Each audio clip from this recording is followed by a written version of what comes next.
Good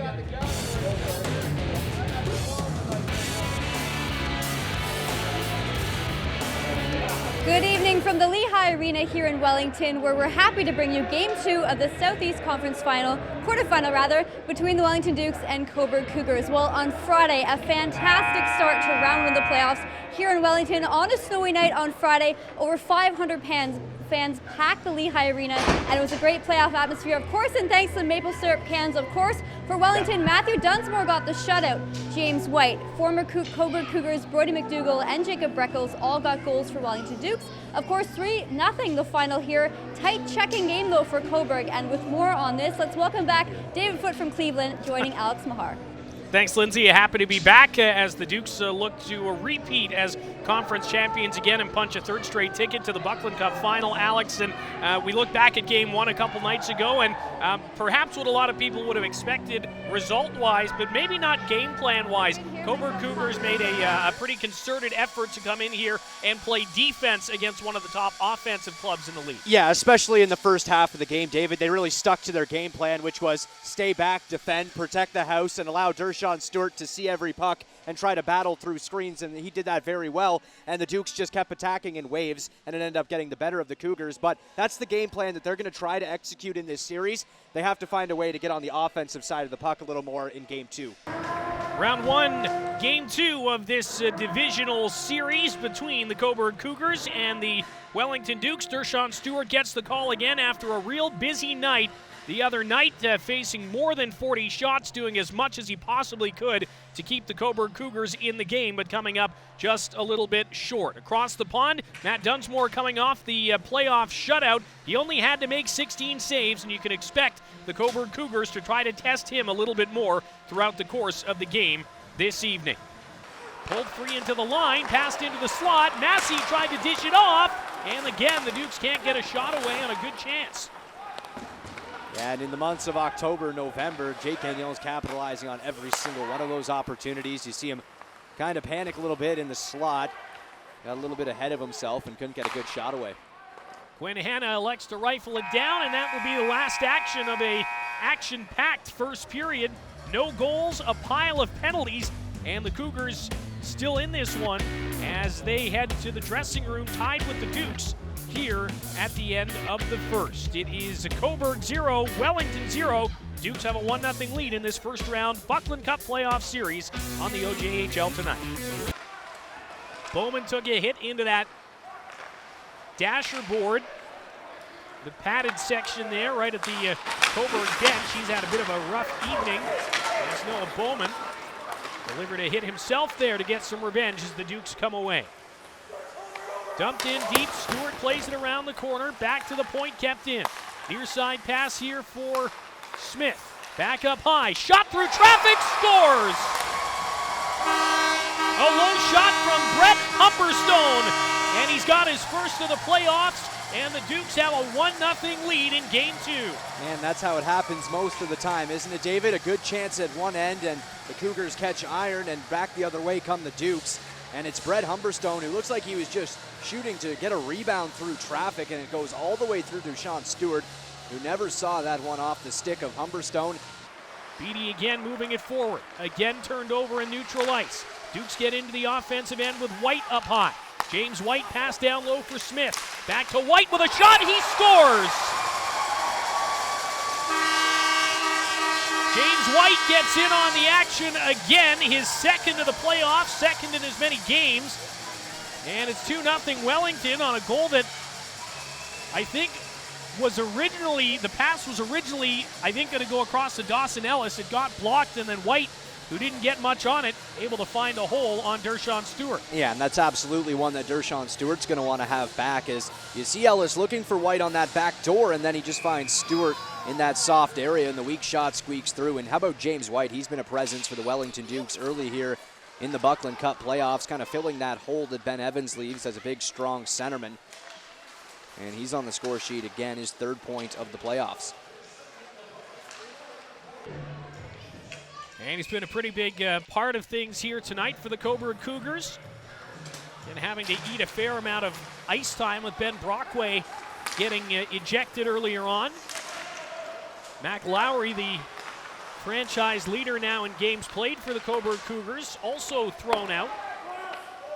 And you know that come tomorrow night in Cobourg, he's going to be absolutely fired up to get back out there and in the series.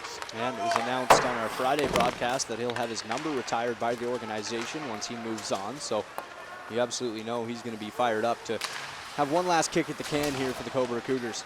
Lowry, of course, the last remaining member of that RBC Cup National Championship team that the Cougars won on home ice a few years ago. Here's McDonald in behind the net, centers it in front, they score!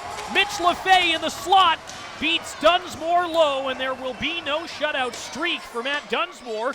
And more importantly for the Cobourg Cougars, they've got 11 and a half minutes left to try to tie this game. Yeah, almost 5.5 periods for Matt Dunsmore here in the playoffs without allowing a goal.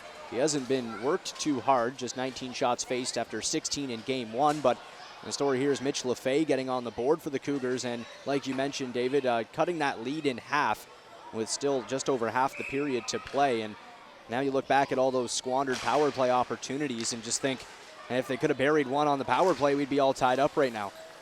Stephen McDonald with a nice pass out from behind the net. LaFay, no mistake. You have to think if he doesn't pull, maybe that doesn't get called. So again, a two-man advantage only for 8 seconds. Here's Aromatario, shoots and scores! Nicholas Aromatario on a power play, and the two-man advantage pays off as the Cobourg Cougars tie the game.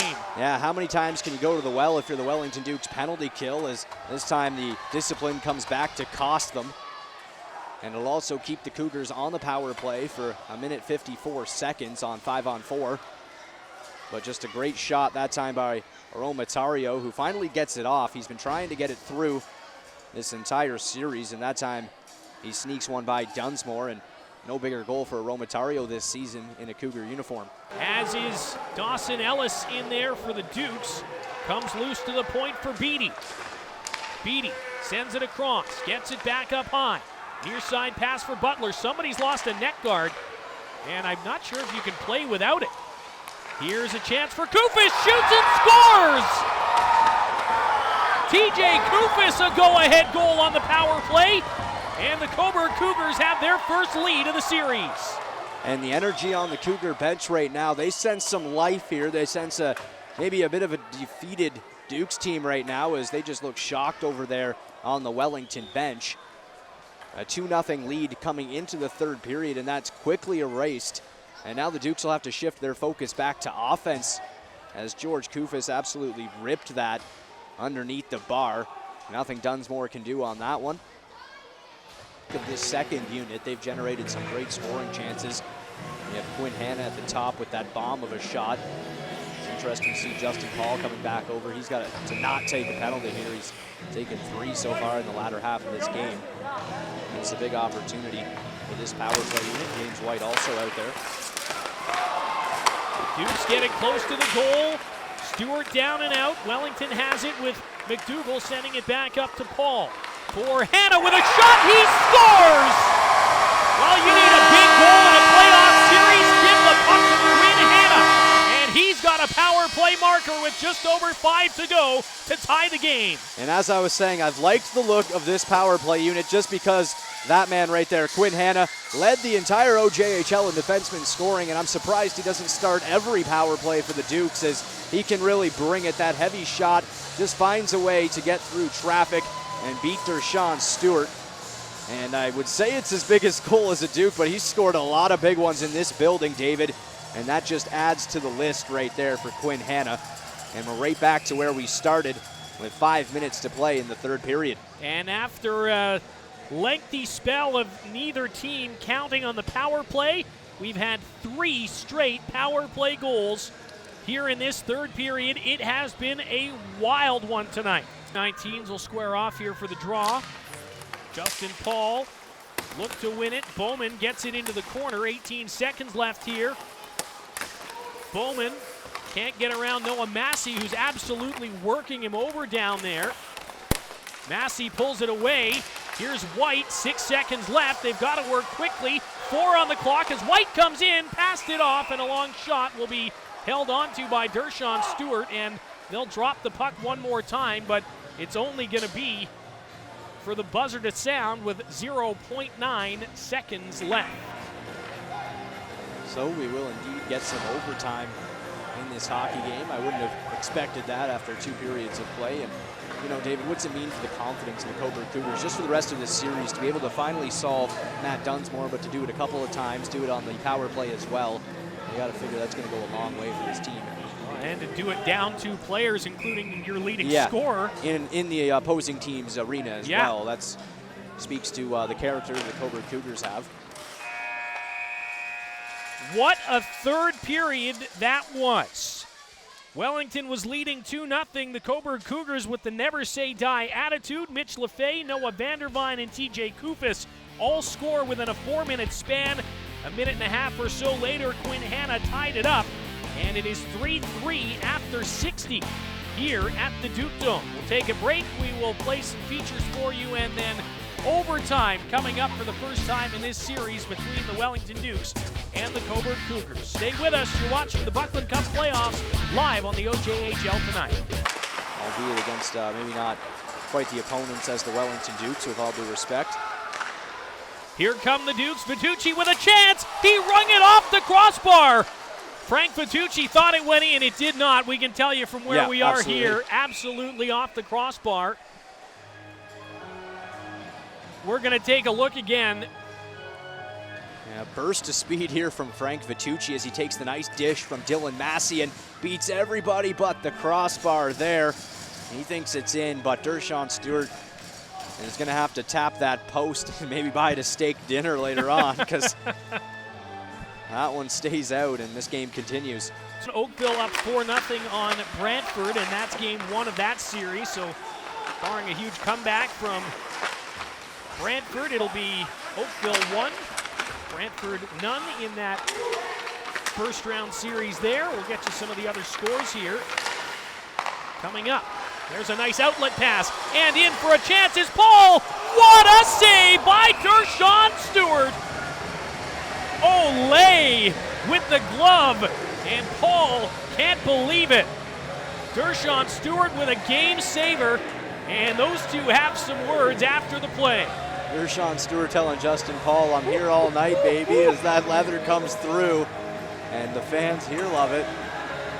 Well, maybe not all of them, but the ones next to me are enjoying that save, as that one was absolutely highway robbery from Dershawn Stewart. Unbelievable stuff from the big guy.